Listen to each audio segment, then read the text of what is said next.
Hello everyone, welcome back to ഒരു കഥ സിലിട്ടുമാസ്. My dear സ്വത്തുകുട്ടികളെ, ഇൻസ്റ്റാഗ്രാമിൽ ഞാനൊരു റീല് കണ്ടിരുന്നു. ഒരു പാവപ്പെട്ട മനുഷ്യൻ കിഡ്നാപ്പ് ചെയ്യപ്പെട്ട തൻ്റെ മോൾക്ക് വേണ്ടി പോരാടി അവളെ രക്ഷിച്ചു കൊണ്ടുവരുന്ന കഥ. ഇതെല്ലാം കഴിഞ്ഞ് പോലീസുകാരി ആ അച്ഛനോട് ഒരു ചോദ്യം ചോദിക്കുന്നുണ്ട്, നിങ്ങൾ ശരിക്കും ആരാണെന്ന്. അപ്പം അച്ഛൻ പറയും, ഞാൻ എല്ലാവരെയും പോലെ വളരെ സാധാരണപ്പെട്ട ഒരച്ഛനാണ്, മറ്റൊരു പ്രത്യേകതയും എനിക്കില്ല എന്ന്. അങ്ങനെയുള്ള ആ റീല് കണ്ടപ്പോഴാണ് ഈ സിനിമ ഡൗൺലോഡ് ചെയ്ത് വീക്ഷിക്കാം എന്ന് തീരുമാനിച്ചത്. ആ പടത്തിൻ്റെ പേരാണ് കഴിഞ്ഞ കൊല്ലം റിലീസ് ചെയ്ത ദ ഫ്യൂരിയസ്. ഈ വർഷം. എന്നാ പിന്നെ സിനിമയുടെ കഥകൾ കേൾക്കാൻ ഇഷ്ടപ്പെടുന്ന നമ്മുടെ കൂട്ടുകാരെല്ലാവരും ചാനൽ സബ്സ്ക്രൈബ് ചെയ്തോളൂ. നമുക്കിപ്പോൾ ഈ കഥയിലേക്ക് കിടക്കാം.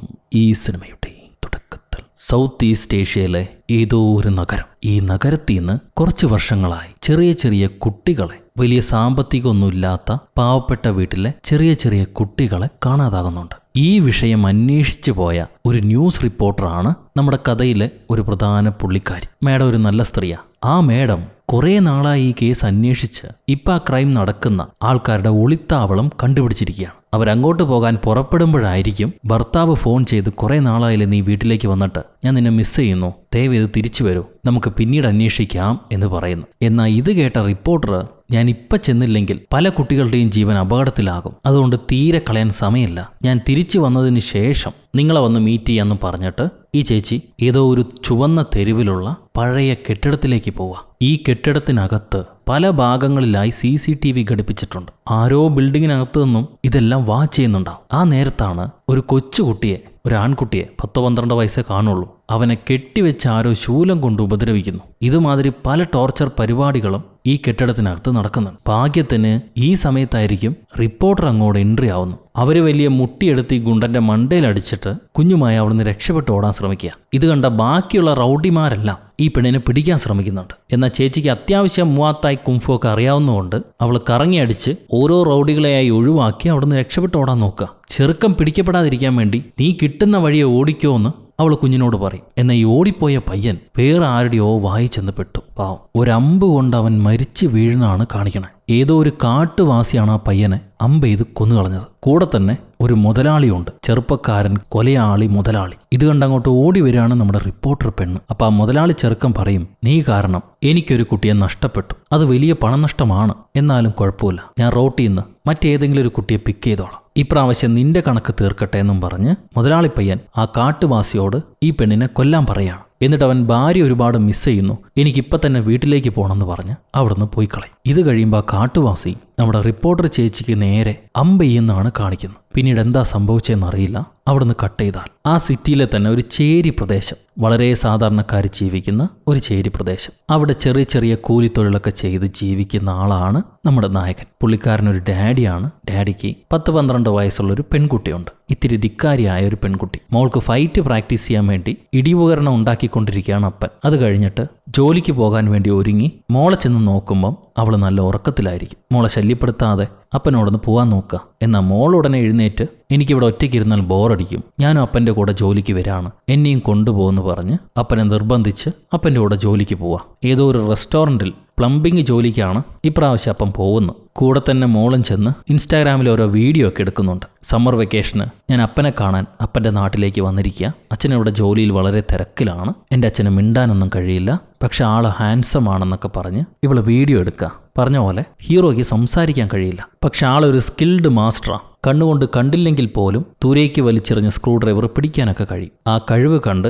മോള് തന്നെ അതിശയിക്കുന്നുണ്ട്. അങ്ങനെ ജോലിയെല്ലാം കഴിഞ്ഞവര് ആ റെസ്റ്റോറൻറ്റിൽ നിന്ന് അപ്പനും മോളും പുറത്തേക്ക് ഇറങ്ങുമ്പോൾ 2 റൗഡികൾ പണപ്പിരിവിനായി ആ റെസ്റ്റോറൻറ്റിലേക്ക് വരുന്നുണ്ട്. ഏതോ ഒരു വയസ്സായ പാവ അമ്മച്ചിയുടെ കുഞ്ഞു ഹോട്ടലാണത്. അമ്മച്ചിയെ ഭീഷണിപ്പെടുത്തി ചുങ്കം പിരിക്കാൻ വേണ്ടി വന്നിരിക്കുകയാണ് 2 റൗഡികൾ. അവരെ കാണുമ്പോൾ മോൾക്ക് നല്ല ദേഷ്യം വരുന്നുണ്ട്. വയസ്സായ അമ്മച്ചി ഉപദ്രവിക്കുന്നു. അവന്മാർക്കിട്ട് 2 പൊട്ടിക്കണമെന്ന് മോള് പറയുമ്പം അപ്പൻ, അതൊന്നും നമ്മളുടെ ജോലിയല്ല, നമ്മൾ അനാവശ്യമായ കാര്യങ്ങളൊന്നും ഇടപെടാൻ പാടില്ല, അത് നമ്മൾക്ക് നല്ലതല്ല, വിട്ടുകളഞ്ഞേക്ക്, അതൊക്കെ നോക്കാൻ പോലീസുകാരുണ്ടെന്നും പറഞ്ഞ് മോളെ അവിടുന്ന് വിളിച്ചുകൊണ്ട് പോകുന്നു. അത് മോൾക്ക് ഇഷ്ടപ്പെടുന്നില്ല.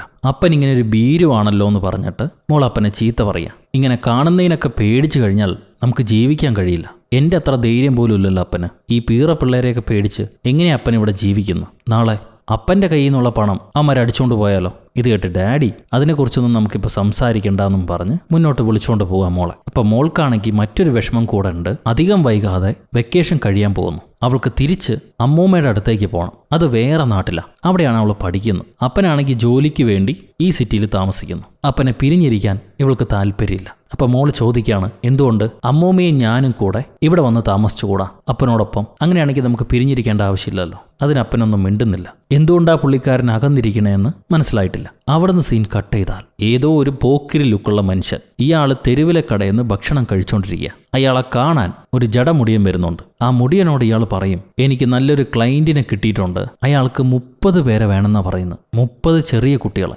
ഒരുമിച്ച് എക്സ്പോർട്ട് ചെയ്ത് കൊടുക്കുകയാണെങ്കിൽ ചോദിക്കുന്ന പണം തരാമെന്ന് പുള്ളിക്കാരൻ പറയുന്നുണ്ട്. അതിൻ്റെ ഒരു ഷെയർ ഞാൻ നിനക്കും തരാം, നീ നിന്റെ ബോസുമായിട്ട് ഒരു മീറ്റിംഗ് അറേഞ്ച് ചെയ്യുമെന്ന് പറയുക. മുടിയൻ അതിന് സമ്മതിച്ച് കൂലി പണവും വാങ്ങിച്ചിട്ട് പോകും. ഈ സമയം ഇവിടെ നമ്മുടെ ഹീറോയും മോള അപ്പനുണ്ടാക്കിയ യന്ത്രത്തിൽ കരാട്ടെ പഠിച്ചുകൊണ്ടിരിക്കുക. ആ സമയത്ത് ടി വിയിൽ കുട്ടികളെ കാണാതായ ന്യൂസൊക്കെ ഓടിക്കൊണ്ടിരിപ്പുണ്ട്. അപ്പൻ അത് ശ്രദ്ധിച്ചുകൊണ്ടിരിക്കുകയാവും. എന്നാൽ മോളാവട്ടെ അപ്പം മോളെ ശ്രദ്ധിക്കുന്നില്ല എന്നും പറഞ്ഞ് ഈ മെഷീനിൽ എന്തൊക്കെയോ അലങ്കോലം കാണിച്ച് അതിലെ തടി കൊണ്ട് മണ്ടയ്ക്ക് ഒരു അടി മേടിക്കുന്നുണ്ട്. ഇത് കണ്ട് അപ്പൻ അടുത്തേക്ക് ഓടിച്ചെന്ന് എന്തെങ്കിലും പറ്റുമെന്ന് ചോദിക്കുമ്പോൾ, നിങ്ങൾ എൻ്റെ അടുത്തേക്ക് വരണ്ട, എനിക്ക് നിങ്ങളോട് ദേഷ്യമെന്നും പറഞ്ഞ് മോൾ അവിടുന്ന് ഓടിപ്പോവും. അവിടുന്ന് കട്ട് ചെയ്താൽ നമ്മൾ നേരത്തെ കണ്ട ആ പോക്കിരി ലുക്കുള്ള ആളില്ലേ, അയാള് ഒരു ചെറിയ വാനിലാണ് താമസിക്കുന്നത്. പുള്ളിക്കാരൻ ഇന്ന് പോയി സംസാരിച്ച ആ മുടിയൻ്റെ വീഡിയോ ഒക്കെ റെക്കോർഡ് ചെയ്ത് വെച്ചിട്ടുണ്ട്. സംഭവം പുള്ളി നമ്മൾ സിനിമയുടെ തുടക്കത്തിൽ കണ്ട ഒരു റിപ്പോർട്ടർ ലേഡി ഇല്ലേ, ആ ലേഡിയുടെ ഭർത്താവാണ്. ഈ റിപ്പോർട്ടർ ലേഡിയെ കാണാതായി, അന്ന് മുതൽ കാണാതായി. പുള്ളിക്കാരി അന്വേഷിച്ച് പോവാണ് ഈ കെട്ടിയോൻ. ഒപ്പം കുട്ടികൾ കാണാതാകുന്ന കേസും പുള്ളി അന്വേഷിക്കുന്നുണ്ട്. ഈ സംഭവങ്ങളെല്ലാം ഡാറ്റാ സഹിതം പുള്ളിക്കാരൻ എടുത്തു വെക്കുന്നുമുണ്ട്. ഇനി വീണ്ടും നമ്മുടെ ഹീറോയും അങ്ങേരെ കൊച്ചുമകളും മോളെ മുടി വെട്ടിക്കാൻ വേണ്ടി ബ്യൂട്ടീഷ്യൻ ഷോപ്പിലേക്ക് കൊണ്ടുവന്നിരിക്കുകയാണ് ഡാഡി. അപ്പം മുടി പറ്റ വെട്ടുകയാണെങ്കിൽ കുംഫു പഠിക്കാൻ അത് എളുപ്പമായിരിക്കും, കാണാനും നല്ല രസം ഉണ്ടാവുമെന്ന് അപ്പം പറയാം. അത് കേട്ടിട്ട് മോള്, അല്ലെങ്കിൽ തന്നെ സ്കൂളിലെ കുട്ടികൾ എന്നെ ആൺകുട്ടിയാണെന്ന് പറയുന്നു, എനിക്ക് അങ്ങനെ ഇപ്പം മുടി ഷോർട്ട് ആക്കണ്ട, നിങ്ങൾക്ക് കുംഫു ഇഷ്ടമാണെന്ന് പറഞ്ഞിട്ടാ ഞാനത് പ്രാക്ടീസ് ചെയ്യാൻ സമ്മതിച്ചത്, അപ്പൻ്റെ കൂടെ സമയം ചെലവഴിക്കാൻ വേണ്ടിയിട്ട്, അല്ലാതെ എനിക്കിഷ്ടമല്ല കുംഫു. എപ്പോഴും അപ്പം കൂടെ വേണമെന്ന് ഞാൻ ആഗ്രഹിച്ചു പോയി. അമ്മ മരിച്ചതിൽ പിന്നെ അപ്പനും എന്നെ വിട്ടിട്ട് പോയതാ. ഇപ്പം എനിക്ക് ആരുമില്ല, ആർക്കും എന്നെ ഇഷ്ടമല്ല എന്നും പറഞ്ഞിട്ട് പെൺകുട്ടി ദേഷ്യപ്പെട്ട് അപ്പൻ ഒരിക്കലും എന്നെ സ്നേഹിച്ചിട്ടില്ല എന്നും പറഞ്ഞ് പാർലറിൽ നിന്ന് അങ്ങോട്ട് ഇറങ്ങിപ്പോവാ, മുടി പോലും വെട്ടാതെ. ഡാഡി പുറകെ പോകാൻ ശ്രമിക്കുമ്പം ആ കടയിലെ ചേച്ചി പറയും, നിങ്ങൾ പുറകെ ചെന്നാലും അവൾ തിരിച്ചു വരില്ല, എനിക്ക് 2 ചെറിയ പിള്ളേരുള്ളതാ, ഇപ്പം അവർക്ക് ദേഷ്യമായിരിക്കും, ഞാൻ ഇവിടുത്തെ സ്റ്റാഫിനെ വിട്ട് മോളെ വിളിച്ചുകൊണ്ട് വരാൻ പറയാം, നിങ്ങൾ ഇവിടെ തന്നെ നിൽക്കെന്നും പറഞ്ഞ് ആ കടക്കാരി അമ്മച്ചി ഹീറോയെ കടയിൽ നിർത്തിയിട്ട് അവരുടെ ഒരു സ്റ്റാഫിനെ വിടാണ് കുട്ടിയെ വിളിച്ചുകൊണ്ട് വരാൻ. എന്നാൽ ഈ സമയത്ത് കടയിൽ നിന്ന് ഇറങ്ങിപ്പോയ പെൺകുട്ടി തെരുവിൽ വെച്ച് ശരീരമെല്ലാം അഴുക്കായ വേറൊരു പയ്യനെ കാണും. ആ പയ്യൻ ഓടി വന്ന് നമ്മുടെ പെങ്കൊച്ചിനോട് പറയുക, എൻ്റെ അനിയത്തി ഒരു കാർ ഇടിച്ചു, ഞങ്ങളെ സഹായിക്കാൻ ആരുമില്ല, അച്ഛനും അമ്മയും വീട്ടിലില്ലാത്ത സമയം, എനിക്ക് പേടിയാവുന്നു, ഒന്നെൻ്റെ കൂടെ വരാമോ, എന്നെ സഹായിക്കാമോ എന്ന് ചോദിക്കുകയാണ്. പയ്യനും കാണാൻ ഇടികൊണ്ട അവസ്ഥയിലാണുള്ളത്. അതുകൊണ്ട് നമ്മുടെ കുട്ടിയും വിശ്വസിച്ച് ആ ചെറുക്കൻ്റെ കൂടെ പോവുക. ഈ നേരം പെൺകുട്ടിയെ അന്വേഷിച്ചു പോയ സ്റ്റാഫ് കുട്ടിയെ കാണാത്തോണ്ട് തിരിച്ചു വന്ന് പറയും, എനിക്ക് അവളെ കണ്ടുപിടിക്കാൻ പറ്റിയില്ലാന്ന്. ഇത് കേട്ട ഉടനെ അപ്പൻ കടയിൽ നിന്ന് ചാടി എഴുന്നേറ്റ് തിരുവെല്ലാം അന്വേഷിച്ച് നടക്കുകയാണ്. ആ നേരത്ത് നമ്മുടെ ഈ സഹായം ചോദിച്ചു വന്ന കിർണിപ്പയ്യനില്ലേ, അവൻ പെങ്കൊച്ചിനെ ദാ അവിടെ വെച്ചാണെന്നും പറഞ്ഞ് ആരും ഇല്ലാത്തൊരു സ്ഥലത്തേക്ക് കൊണ്ടുപോകുന്നു. ആ സ്ഥലത്ത് ഒരു മൊട്ടയും മുടിയനും പഴയ സാധനങ്ങൾ പെറുക്കുന്നുണ്ടാവും. ഈ പെൺകുട്ടിയെ കണ്ടുടനെ അവന്മാരൊരു പ്ലാസ്റ്റിക് ബാഗ് കൊണ്ടുവന്ന് പെൺകുട്ടിയെ പൊതിഞ്ഞ് ആരും കാണാതെ തൂക്കിയെടുത്ത് വണ്ടിയിലിടുക. എന്നിട്ട് ഈ മുടിയൻ ആ ചെറുക്കനെ ചീത്ത പറയുന്നുണ്ട്, ആകെ ഒരു കുട്ടിയെ കിട്ടിയില്ലോടാന്ന് ചോദിച്ചിട്ട്. അത് കഴിഞ്ഞ് ആ ചെറുക്കനെയും വണ്ടി കയറ്റി ഇവരവിടുന്ന് രക്ഷപ്പെട്ടു പോവാണ്. ആ നേരത്തായിരിക്കും കുഞ്ഞിനെ അന്വേഷിച്ച് വന്ന ഡാഡി നമ്മുടെ ഹീറോ ഈ പയ്യനെ മാത്രം റൗഡികൾ അവരെ പിക്കപ്പ് ലോറിയിലേക്ക് കയറ്റുന്ന കാണാം. അത് കണ്ട് എന്തോ ഒരു വശപ്പശക് അപ്പന് തോന്നുന്നുണ്ട്. ആ വണ്ടിക്ക് പിറകിലായി ഒരു ഗുണ്ട് മുട്ടയുണ്ടായിരുന്നില്ലേ, കാണാച്ചിരി മാനസിക പ്രശ്നമുള്ളത് പോലെയാണ് അയാളെ തോന്നുന്നത്. ഇയാൾ ഒളിച്ചു വെച്ചിരിക്കുന്ന മുട്ടായി എടുത്ത് കഴിക്കും. ഇതീ സംശയം തോന്നിയ ഹീറോ അവരെ വണ്ടിയെ ഓടിപ്പിടിക്കാൻ ശ്രമിക്കുക. ഗ്രില്ലൊക്കെ പൊളിച്ച് ചാടുന്നുണ്ട്. വണ്ടി വട്ടം കറങ്ങി പോകുമ്പോഴേക്കും ഓടി വണ്ടിയുടെ മുൻഭാഗത്തുള്ള ഡ്രൈവർ ഇടിച്ചിട്ട് അതിന്റെ ഹാൻഡ് ബ്രേക്ക് വലിച്ചു പിടിക്കുക. അതോടെ വണ്ടി സ്റ്റോപ്പായി. എന്നാൽ ആ മുട്ടയില്ലേ, അയാൾ ഭയങ്കര ഫൈറ്ററാ. അവനൊരുമാതിരി വെറി കൊണ്ട പേപ്പട്ടിയുടെ സ്വഭാവമാണ്, പിടിച്ചെടുത്താൻ പറ്റുന്നില്ല. ഉരുണ്ടുരുണ്ട് ഓടി വന്ന് ഹീറോയിനെയും വലിച്ചെടുത്തുകൊണ്ട് അടുത്തുള്ള മാർക്കറ്റിലേക്ക് കൊണ്ടുപോയി. എന്നിട്ട് അവിടെ ഇട്ട് പൊതിരത്തല്ല, മുടിയനുണ്ട് മുട്ടയുണ്ട്. എന്നാൽ ഹീറോ ചെറുപ്പം മുതലേ ഈ കുംഫു കരാത്തയൊക്കെ പ്രാക്ടീസ് ചെയ്യുന്നതുകൊണ്ട് അവന്മാർക്ക് നമ്മുടെ ഡാഡീനെ മുഴുവനായിട്ട് പിടിച്ച് നിർത്താൻ കഴിയുന്നില്ല. ഇപ്രാവശ്യം ഒരു സിലിണ്ടർ എടുത്ത് മുടിയൻ്റെ തലക്കിട്ട് കൊട്ടിയിട്ട് ഡാഡി വണ്ടിയിലേക്ക് ഓടി വന്ന് കയറും. എന്നിട്ട് ഈ വേസ്റ്റ് ബാഗുകളെല്ലാം മാറ്റി മോൾ അതിനകത്ത് എവിടെയെങ്കിലും ഉണ്ടോയെന്ന് പരതി നോക്കുക. ആ നേരത്ത് മുടിയൻ തിരികെ ഓടി വന്ന് ഹീറോയെ പൊതിര തല്ലുന്നുണ്ട്. ഈ തല്ലുപിടി നടക്കുന്നതിനിടയിൽ മറച്ചു വെച്ചിരിക്കുന്ന തൻ്റെ മോളെ ഹീറോ കാണാണ്. കണ്ടവൻ ഞെട്ടി നിൽക്കുമ്പോഴേക്കും ഈ മൊട്ട വലിയൊരു കോൺക്രീറ്റ് ഗതയുമായി ഓടി വന്ന് ഹീറോയുടെ തല തല്ലി പൊളിക്കാൻ നോക്കുക. രണ്ടുപേരും തമ്മിൽ അടി. ഭാഗ്യത്തിന് ഹീറോയ്ക്ക് കൊട്ട് കിട്ടിയില്ല. എന്നാൽ പുള്ളി വണ്ടിയിൽ നിന്ന് തെറിച്ച് നിലത്തേക്ക് വീണു. ഇയാൾ വീണ തക്ക നോക്കി വില്ലന്മാര് കൊച്ചിനെയും കൊണ്ട് വണ്ടി ഓടിച്ച് അവിടുന്ന് രക്ഷപ്പെടാൻ നോക്കുക. നമ്മുടെ ഹീറോ ജീവൻ പണയം വെച്ച് പുറകെ ഓടി വരുന്നുണ്ട്. അവന് വണ്ടിയൊന്നും കിട്ടിയിട്ടില്ല. കുറച്ച് സമയം മിസ്സാക്കിയാലും തൻ്റെ മകളുമായി അവർ കടന്നു കളയും. അതുകൊണ്ട് ഒരു സെക്കൻഡ് പോലും മിസ്സാക്കാതെ വേറെ ഒന്നിനും ശ്രമിക്കാതെ ഹീറോ ഇതേ വണ്ടിക്ക് പിറകിൽ ജീവനും കയ്യെ പിടിച്ച് ഓടി വരികയാണ്. കാലെല്ലാം പൊട്ടിക്കീറിയിട്ടുണ്ട്. ഇതിനിടയിൽ ആ മൊട്ട കൊച്ചിനെ നിലത്തേക്ക് എറിയുന്നത് പോലെ കാണിച്ച് പേടിപ്പിച്ച് ഹീറോയെ ഭീഷണിപ്പെടുത്തുക. ഹീറോ ചുറ്റുമുള്ളതെല്ലാം മറന്ന് മകളെ മാത്രം ഫോക്കസ് ചെയ്ത് ഓടുമ്പോൾ ഒരു നാൽക്കവലെ വെച്ച് മറ്റൊരു കാർ ഇടിച്ച് തെറിച്ച് വീണ് ബോധം പോയി തിരികെ ബോധം വന്ന് എഴുന്നേൽക്കുമ്പോഴേക്കും കുഞ്ഞുമായിട്ട് ആ മൊട്ടയും കുട്ടയും അവിടെ നിന്ന് കടന്നു കളഞ്ഞു. അത് കഴിയുമ്പോൾ ഹീറോ ഓടിക്കഴിച്ച് പോലീസ് സ്റ്റേഷനിലേക്ക് വരികയാണ്. അവരോട് സംസാരിക്കാനുള്ള കഴിവില്ല ഹീറോയ്ക്ക്. അതുകൊണ്ട് അവിടെ കണ്ട പേപ്പറിലൊക്കെ എഴുതി കാണിക്കും, എൻ്റെ മകൾ കിഡ്നാപ്പ് ചെയ്യപ്പെട്ടു, എത്രയും പെട്ടെന്ന് CCTVകൾ ചെക്ക് ചെയ്ത് അവളെ ട്രാക്ക് ചെയ്യൂ, ഇനി അധിക സമയമില്ല, എത്രയും പെട്ടെന്ന് ചെയ്യേണ്ടതുണ്ട്. ഇത് കേൾക്കുമ്പോൾ അവിടുത്തെ ഒരു പോലീസുകാർ സാധാരണ സ്റ്റേഷനിലെ PC എന്താ ആര് എവിടെ അവൻ്റെ അമ്മായിനെ കെട്ടിച്ചു തരുമോ എന്ന് ചോദിക്കുമ്പോൾ തിരികെ പറയുന്ന റിയാക്ഷൻസ് ആണ് പരാതി കൊടുക്കാൻ പോകുന്നവരോട് കാണിക്കാറുള്ളത്. അതേ പെരുമാറ്റമാണ് ഈ നാട്ടിലെ പോലീസുകാരനും ഹീറോയോട് കാണിക്കുന്നത്. പരാതിക്കാണെങ്കിൽ ആ മൂലയിലെങ്ങാനും ചെന്നിരിക്കാൻ പറയും. ഉടനെ ഹീറോ CCTV ചെക്ക് ചെയ്യും. ഇനി സമയമില്ല, എത്രയും പെട്ടെന്ന് വേണം, എൻ്റെ കൊച്ചു മിസ്സായെന്നും പറഞ്ഞ് ടേബിളിലേക്ക് ആഞ്ഞടിക്കുന്നു. എല്ലാ പോലീസുകാരുടെയും ശ്രദ്ധ പുള്ളിക്കാരൻ്റെ മേലായി. സാധാരണ ഇങ്ങനെയുള്ള ആളെ പിടിച്ചിടിച്ച്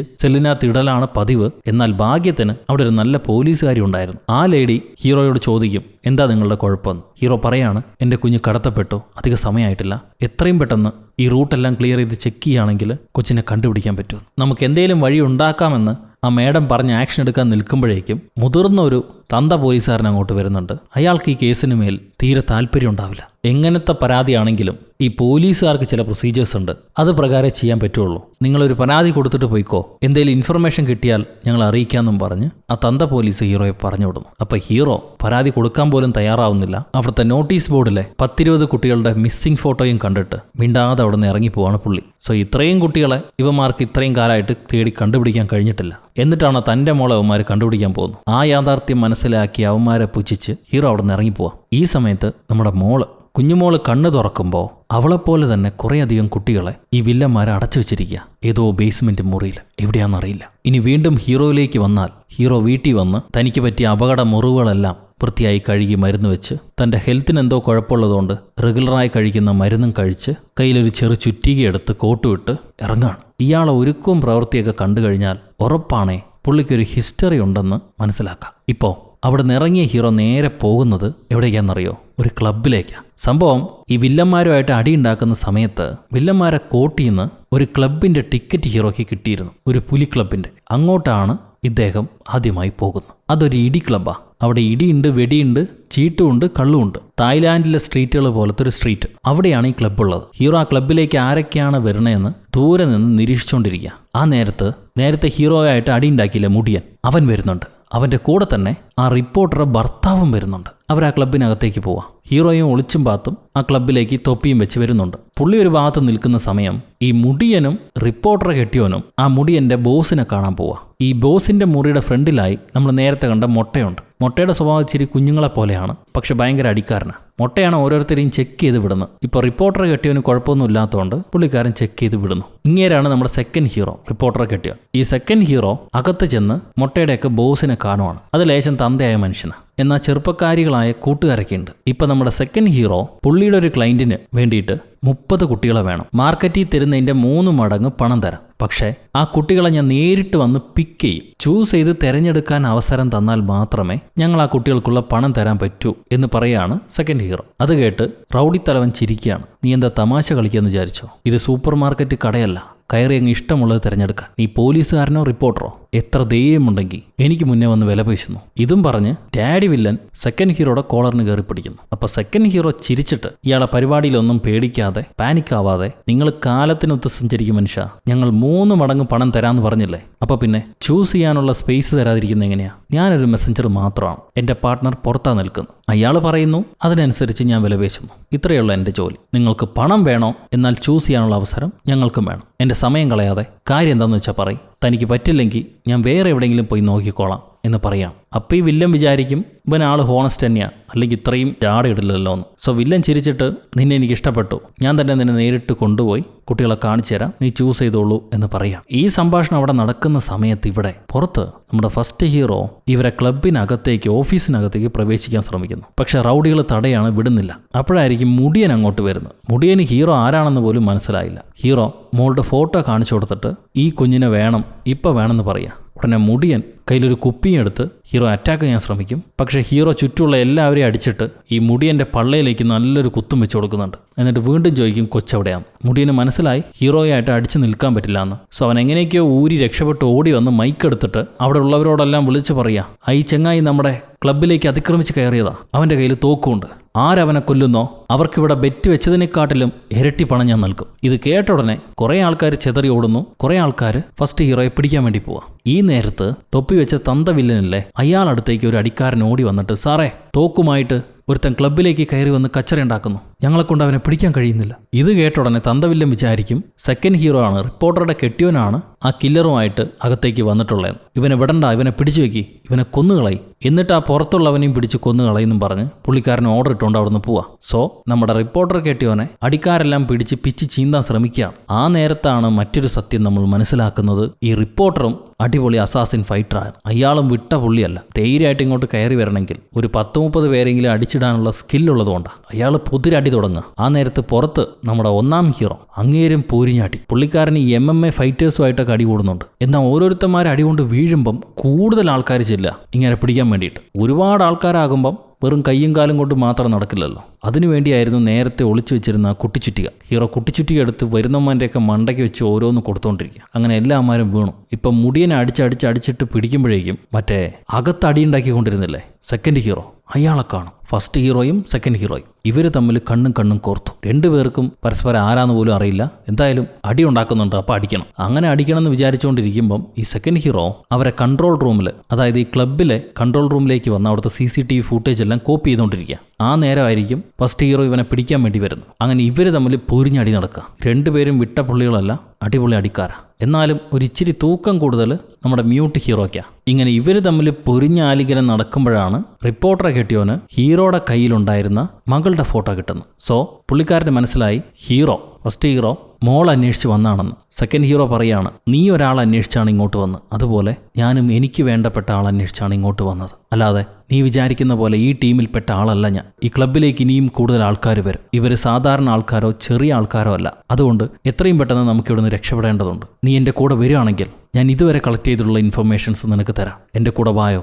അല്ലാതെ നിനക്ക് ഒറ്റയ്ക്ക് ഇത് നേരിടാൻ കഴിയില്ല എന്നും പറഞ്ഞ് സെക്കൻഡ് ഹീറോ നമ്മുടെ ഡാഡി ഹീറോനെയും വിളിച്ചുകൊണ്ട് അവിടെ നിന്ന് പോവാ. ഇത് കഴിയുമ്പം മുടിയനില്ലേ, വില്ലന്മാരെ കൂടെ ഉണ്ടായിരുന്ന മുടിയൻ, അവനാണല്ലോ റിപ്പോർട്ടറെ കെട്ടിയോനെ തൻ്റെ കൂട്ടുകാരനാണെന്നും പറഞ്ഞ് വില്ലൻ ഡാഡിയുടെ അടുത്തേക്ക് വിളിച്ചുകൊണ്ട് പോയത്. അതുകൊണ്ട് വില്ലൻ ഡാഡി, നീ ഒരു വൃത്തികെട്ട ചാരനെ വിളിച്ചുകൊണ്ട് വന്ന് എൻ്റെ കമ്പനി നശിപ്പിക്കാൻ നോക്കി, സോ ഞാൻ നിന്നെ കൊന്നുകളയാന്നും പറഞ്ഞിട്ട് മുടിയൻ വില്ലനെ കൊന്നുകളയും. ഈ കൊല്ലുന്ന സീൻ നേരത്തെ കണ്ട ആ കിർണിപ്പയ്യനില്ലേ, അവന് കാണിച്ചു കൊടുക്കുന്നുണ്ട്. ഇതാ കണ്ടോ, നിന്റെ അപ്പൻ ചാവുന്ന കണ്ടോ എന്ന് പറഞ്ഞിട്ട്. സോ ഈ ചെറുക്കൻ്റെ ഡാഡി ആയിരുന്നു അത്. ആ ചെറുക്കനെ ഭീഷണിപ്പെടുത്തിയിട്ടാണ് ഇവരോരോന്ന് ചെയ്യുന്നത്. ഇപ്പോൾ അതേ ചെറുക്കനെയും ഇവർ ബാക്കിയുള്ള കുട്ടികളുടെ കൂടെ കൊണ്ടുപോയി ഇടുകയാണ്. അവനെ കണ്ട ഉടനെ നമ്മുടെ മോൾക്ക് ദേഷ്യം വന്ന് നിന്നെ സഹായിക്കാൻ നോക്കിയപ്പം നീ എന്നെ കുടിക്കുകയല്ലടാ, നിനക്ക് മനസാക്ഷിയുണ്ടോ, എന്തിനാ നീ അങ്ങനെ ചെയ്തതെന്ന് ചോദിക്കാം. അപ്പം ആ ചെറുക്കൻ പറയും, നീ ഒരു മണ്ടി ആയതുകൊണ്ട് കുടുങ്ങിയതാ, ഞാനതിന് ഉത്തരവാദിയല്ല, എനിക്കിവിടെ ജീവിക്കാൻ ഇതൊരു വഴിയേ ഉള്ളൂ, അല്ലെങ്കിൽ ഇവരെന്നെ കൊന്നുകളയും. ഇത് കേട്ട മോള്, അവർ നിന്നെ കൊല്ലണ്ട, ഞാൻ തന്നെ നിന്നെ കൊന്നുകളയാന്നും പറഞ്ഞിട്ട് ചെറുക്കൻ്റെ മണ്ടയിലേക്ക് ചാടി വീണ് അവനെ പൊതിരെ തല്ലുക. പെട്ടെന്ന് തന്നെ ഈ വഴക്ക് കണ്ടിട്ട്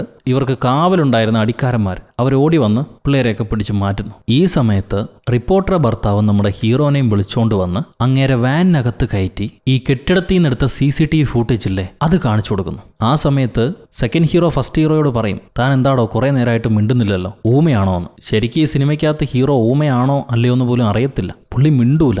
യഥാർത്ഥ സത്യം എന്താണെന്ന് നമുക്കറിയില്ല. പുള്ളി മിണ്ടൂല, അത്രേ അറിയൂ. ഇപ്പം ആ CCTV ഫൂട്ടേജിൽ മൊട്ട ഏതോ കുഞ്ഞിനെ കൊണ്ടുവന്ന് കാണും. ഈ മൊട്ടയെ ഹീറോയ്ക്ക് അറിയാം. ഇയാളെ എനിക്കറിയാം എന്ന് ഹീറോ പറയുന്നുണ്ട്. അപ്പോൾ സെക്കൻഡ് ഹീറോ മിസ്റ്റർ സോങ് ആണ് ഈ മൊട്ടയെ വളർത്തുന്നത്. ആ മിസ്റ്റർ സോങ് എന്ന് പറയുന്ന തന്തവില്ലൻ വർഷങ്ങളായി ഈ സിറ്റിയിലെ കുട്ടികളെ കടത്തി പുറംനാട്ടിലേക്ക് വിൽക്കുന്നു. അതവൻ്റെ തൊഴിലാണ്. ഈ കേസ് അന്വേഷിക്കാൻ വേണ്ടിയിട്ടാണ് ജേർണലിസ്റ്റായ എൻ്റെ ഭാര്യ പുറപ്പെട്ടത്. അവസാനം ഈ കുട്ടികളെ ഒളിച്ചു വെച്ചിരിക്കുന്ന താവളം കണ്ടുപിടിച്ചു എന്നുള്ള മെസ്സേജ് അവൾ എനിക്ക് അയച്ചിട്ട് പോയതാ. പിന്നീട് അവളെപ്പറ്റി ഒരു വിവരം കിട്ടിയിട്ടില്ല. അതുകൊണ്ടാണ് ഞാൻ അവളെ അന്വേഷിച്ചിറങ്ങിയത്. ഇത് പറഞ്ഞു കഴിഞ്ഞിട്ട് സെക്കൻഡ് ഹീറോ ഡാഡി ഹീറോയുടെ മോളെ ഡീറ്റെയിൽസ് വാങ്ങി പരിശോധിക്കും. ആ നേരത്താണ് ഇയാള് റിപ്പോർട്ടറെ കെട്ടിയോൻ കണ്ടുപിടിച്ച് വെച്ചിരിക്കുന്ന ഒരുപാട് ഡീറ്റെയിൽ ഡാറ്റാസുകളിൽ നിന്നും ഫസ്റ്റ് ഹീറോ ഒരു സംഭവം കണ്ടുപിടിക്കുക. ഈ വില്ലന്മാരെ പ്രസൻസ് വരുന്ന സ്ഥലത്തൊക്കെ ഒരേ കമ്പനി ബോർഡുള്ള ട്രക്കുകൾ നിൽപ്പുണ്ട്. സോ ആ ട്രക്ക് വരുന്ന ഫാക്ടറിക്കും ഈ വിഷയത്തിനും തമ്മിൽ എന്തെങ്കിലും ബന്ധമുണ്ടാവും. എന്നാലേ അങ്ങനെ സംഭവിക്കാനുള്ള സാധ്യതയുള്ളൂ. സോ ആ ഫാക്ടറി ഏതാണെന്ന് കണ്ടുപിടിച്ച്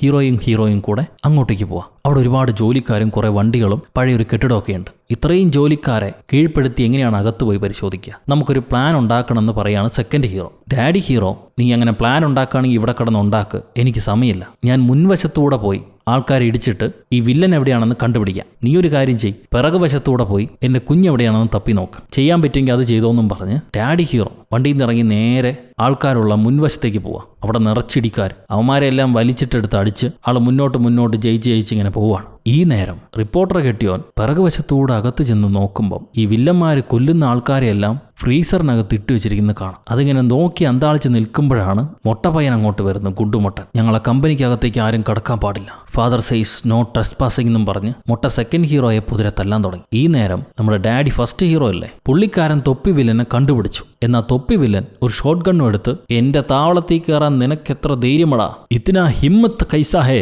എന്ന് ബ്രിട്ടാസ് ചോദിച്ചതുപോലെ ചോദിക്കുക. കൂടത്തി 2 വെടിയും പൊട്ടിക്കുന്നുണ്ട്. ആ വെടിയെല്ലാം പാഴായിപ്പോയി. എന്നാൽ ഈ സംഭവത്തിനിടയിൽ 2 വലിയ വീപ്പക്കുറ്റി സെക്കൻഡ് ഹീറോ തൊപ്പി വില്ലന്റെ മണ്ടയിലേക്ക് തള്ളിയിടുന്നുണ്ട്. അതോടെ തന്തവില്ലൻ വീണു. ഇനി മൊട്ടപ്പയ്യനെയാണ് ഇടിച്ചിടേണ്ടത്. അവനെ എത്ര ഇടിച്ചിട്ടും ഈ ജന്തു ഒരു മൃഗത്തെ പോലെ വീണ്ടും എഴുന്നേറ്റ് വരിക. ഇവർ 2 പേര് തല്ലിയിട്ടും വീഴുന്നില്ല. ഒരു കാട്ടെരുമയുടെ ശക്തി. അവനെ അടിക്കാൻ നോക്കി ഹീറോ തെറിച്ച് ബേസ്മെന്റിലേക്ക് വീണു. അപ്പോഴാണ് തൻ്റെ മോൾ ഉടുത്തിരുന്ന വസ്ത്രം ഹീറോ കാണുന്നു. സോ മോൾ ഇവിടെ തന്നെയാണ് അടച്ചു വെച്ചിരുന്നതെന്ന് മനസ്സിലാക്കിയ ഹീറോ കലി പൂണ്ട് മുകളിലേക്ക് കയറി വരുന്നു. എന്നിട്ട് അതേ കലിയിൽ മൊട്ടയെ ഒരു ചുറ്റികയെടുത്ത് മണ്ടയിലേക്ക് ആഞ്ഞടിച്ച്, ചുറ്റികയല്ല അത്, ചമ്മട്ടിയും കൊണ്ട് മണ്ട തല്ലി പൊട്ടിച്ച്. പിന്നെ അയാൾക്ക് അനക്കൂല. ഇത് കഴിഞ്ഞ് തന്തയെ തല്ലാൻ നേരം സെക്കൻഡ് ഹീറോ പറയും അയാളെ തല്ലി കൊല്ലണ്ട, കൊന്നു കഴിഞ്ഞാൽ പിന്നെ കൊച്ചെവിടെയുള്ളതെന്ന് നമുക്ക് കണ്ടുപിടിക്കാൻ പറ്റില്ല, ഇയാളെ കൊണ്ടുപോയി ചോദ്യം ചെയ്യാമെന്നും പറഞ്ഞിട്ട് ഇവർ തൊപ്പി വില്ലനെയും പിടിച്ചുകൊണ്ട് പോവാണ്. അത് കഴിയുമ്പം ഒരു വെളുത്ത കൊട്ടാരം കാണിക്കുന്നു. വലിയ പൈസക്കാരൻ്റെ വീടാണ്. അവിടെ ഒരു സുന്ദരിയായ ഗർഭിണി സ്ത്രീയുണ്ട്. ആ ഗർഭിണി സ്ത്രീക്ക് ഒരു ചെറുപ്പക്കാരൻ കെട്ടിയവൻ. ഇവൻ ആരാന്നറിയോ? നമ്മൾ തുടക്കത്തിൽ കണ്ടില്ലേ,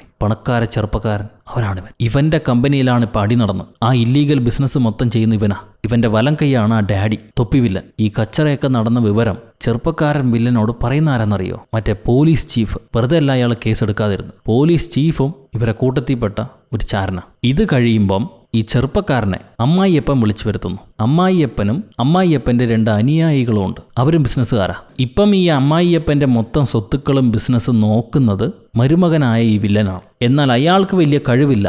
ചെയ്യുന്നതെല്ലാം നഷ്ടത്തിലാ പോകുന്നു. ഉശിരില്ലാത്തൊരു ഉണ്ണാക്കനാണ് ഇവൻ. ഇവനെ വെച്ചോണ്ടിരുന്നിട്ട് കാര്യമില്ല എന്നും പറഞ്ഞ് ഈ മരുമകനെ കുറ്റപ്പെടുത്തുകയാണ് അമ്മായിയപ്പൻ്റെ കൂടെയുള്ളവർ. അമ്മായിയപ്പനും മരുമകനോട് ദേഷ്യം തന്നെയാണ്. എന്തായാലും അങ്ങനെയൊക്കെ നടക്കുന്ന സമയത്ത് ഇവിടെ നമ്മുടെ തൊപ്പി വില്ലൻ തൊപ്പി എടുത്തപ്പം അയാൾക്ക് വില്ലൻ്റെ മോന്തയൊക്കെ മാറി ഒരു മാമൻ്റെ മോന്തയായി. എന്തായാലും ആ വില്ലനെ പിടിച്ചോണ്ട് വന്ന് ഇവർ ഹീറോക്കൾ 2 പേരും കമ്പി കെട്ടിവെച്ച് ഷോക്ക് അടിപ്പിക്കുക. എന്നാലും അയാൾ മിണ്ടുന്നില്ല. ഉള്ള ദേഷ്യത്തിന് ഇവർക്ക് കൊല്ലണമെന്നുണ്ട്. സെക്കൻഡ് ഹീറോ പറയും കൊല്ലണ്ട. എന്നിട്ട് ആ തന്തയോട് എൻ്റെ കൂട്ടുകാരൻ്റെ കൊച്ചിനെയാണ് നിങ്ങൾ എടുത്തുകൊണ്ട് പോയത്, നീ വാ തുറന്നില്ലെങ്കിൽ അവൻ ഇപ്പം തന്നെ നിന്നെ ഇവിടുന്ന് കത്തിച്ച് കരിച്ചു കളയും. സോ വാ തുറന്ന് സംസാരിക്കടാന്ന് പറയുക. ഉടനെ അയാൾ പണ്ടൊരുത്തി ഇതുപോലെ സംസാരിപ്പിക്കാൻ ശ്രമിച്ചതാ.